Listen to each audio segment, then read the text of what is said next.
जीजेमा जगन्नाथ मंदिर रे मकर संक्रांति किपरि पालन करा जाए? मकर संक्रांति रे प्रभु जगन्नाथंकर एक विशेष पूजा होता है।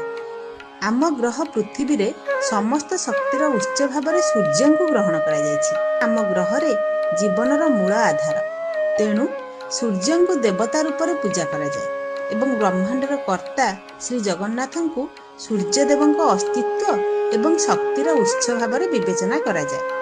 श्री जगन्नाथ हेउछन्ति आदि सूर्य किंबा शक्तिर आदिम उत्स, तेणु मकर संक्रांति दिन ब्रह्मांडरे समस्त प्रकार शक्तिर आदिम उत्स भाव श्री जगन्नाथ को विशेष भाव पूजा करा जाए। एही पवित्र दिन रे मंदिर खोलिबा परे मंगल आरती अवकाश विधि पालन करा जाए।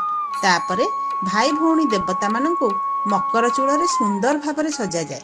एही विधि परे गोपाल बल्लभ एवं सकाळ धूप देवता मानंकु अर्पण करा जाए।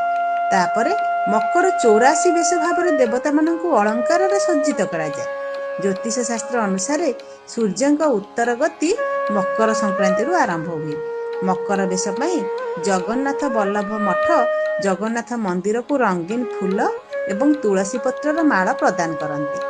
कुंभारपड़ा अवस्थित आलमचंडी मंदिर रे देवता मानक पई स्वतंत्र मकर चाउल प्रसाद पाई मंदिर को 5टी मकर ताड़ प्रदान करा जाए। ओडिया रे 84 अर्थ परम अनंत दिव्य अवस्था विकसित हेबा एवं एथिपाई आत्मा को 84 लाख जन्म देई यात्रा करने को पड़ी थाए।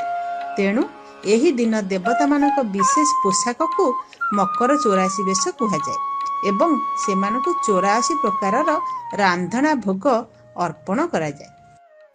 आपण को कल्पकुंजन परिवार तरफ मकर संक्रांति शुभेच्छा और शुभकामना। आपण जीवन आनंद एवं समृद्धि रे परिपूर्ण हो। जय जगन्नाथ।